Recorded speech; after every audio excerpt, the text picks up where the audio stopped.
एक जंगल में नाग और नागिन रहते थे। वह बहुत ही प्यार से रहते थे। उनके पास नागमणि थी, जिसको पाने के लिए एक सपेरा उनके पीछे पड़ जाता है। एक दिन वह जंगल में नाच रहे थे।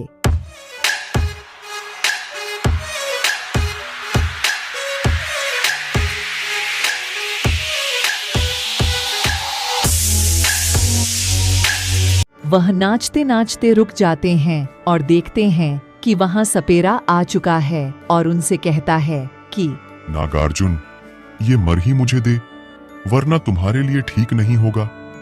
मढ़ी तो मैं ले ही लूंगा, चाहे उसके लिए मुझे तुम्हारी जान लेनी पड़े। सुनो सपेरे, ये एक पवित्र नाग मरही, इसे तुझ जैसे पापी को मैं कभी नहीं दूंगा, चाहे मेरी जान क्यों न चली जाए। नाग की बात सुनकर सपेरा गुस्से में आ जाता है और हाथ में तलवार ले लेता है और नाग नागिन पर हमला करने ही वाला होता है कि नाग नागिन मढ़ी लेकर वहां से भाग जाते हैं। नाग नागिन भागते हुए एक सुनसान जगह पर पहुंचते हैं और अपना बहस बदलकर गांव वालों का रूप अख्तियार कर लेते हैं एवं शहर की ओर चल देते हैं।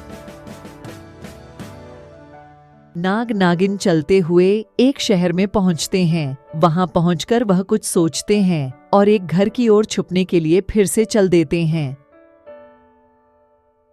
वह उस घर के अंदर पहुंच जाते हैं और राहत की सांस लेते हैं कि तभी नागिन रोने लगती है। तभी नाग नागिन से कहता है कि तुम रो क्यों रही हो? सब ठीक हो जाएगा। जीवन में ऐसी परेशानियां तो आती ही रहती हैं, हिम्मत से काम लो। आप ठीक कह रहे हो, भाग्य में जो लिखा है वही होगा। ठीक है, चलो अब ऊपर चलते हैं। नाग की बातें नागिन को समझ आ जाती हैं और वह ऊपर कमरे में चल देते हैं। दोनों इतने थके होते हैं कि जाते ही सो जाते हैं। दूसरी ओर सपेरा मरही को पाने के लिए यज्ञ कर रहा होता है और अपनी जासूस चिड़िया को बुलाता है और उससे कहता है, सुन जासूस चिड़िया, मेरे वर्षों की तपस्या बेकार हो जाएगी। अगर मुझे वो मरही नहीं मिली तो तू कैसे भी नाग नागिन का पता लगा। चिड़िया सोच में पड़ जाती है और कहती है, ठीक है मेरे अन्नदाता, काम मुश्किल है परंतु मैं कर लूंगी।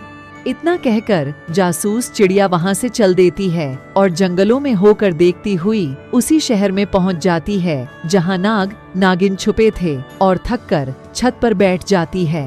एक काम करती हूँ, घर के अंदर देखती हूँ। जासूस चिड़िया उनको देख लेती है और सपेरे को जाकर बता देती है। बता चिड़िया, क्या पता लगा कर लाई है?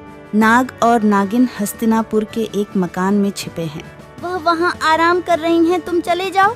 सपेरा उस मकान में पहुंच जाता है और कहता है, तुम्हें क्या लगा था मुझसे बचकर भाग जाओगे? अब चुपचाप मढ़ी मुझे दे दो, वरना। यह सुनकर नागिन को गुस्सा आ जाता है और कहती है, वरना क्या करोगे? तुम जैसे अपवित्र व्यक्ति को वो मणि कभी नहीं मिलेगी, समझे? ए मूर्ख नागिन, तूने मुझे अपवित्र कहकर मेरी सिद्धि का अपमान किया है। अब इसका भुगतान तुझे अपनी जान देकर करना होगा। या तो नाग मरही दे दो, वरना मरने को तैयार हो जाओ। इस तलवार से तुम दोनों की गर्दन काट दूंगा।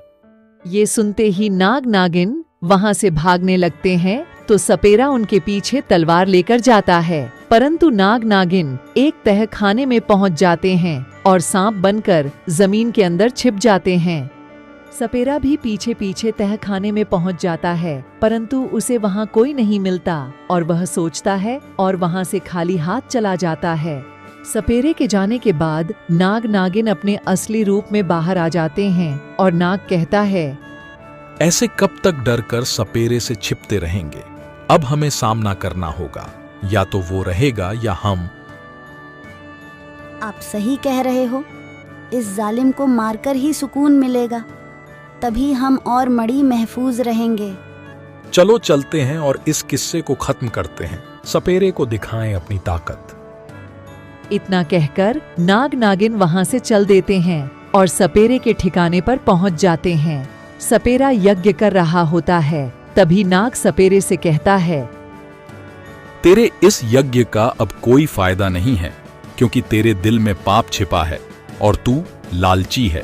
सपेरे तुझे मारकर इस जमीन को पवित्र कर देंगे, क्योंकि तेरे जैसे पापियों के लिए इस जमीन पर कोई जगह नहीं है। नाग सपेरे से कह ही रहा होता है कि नागिन बीच में बोलती है, तो तेरे लालच ने मजबूर कर दिया है कि तेरा खात्मा किया जाए।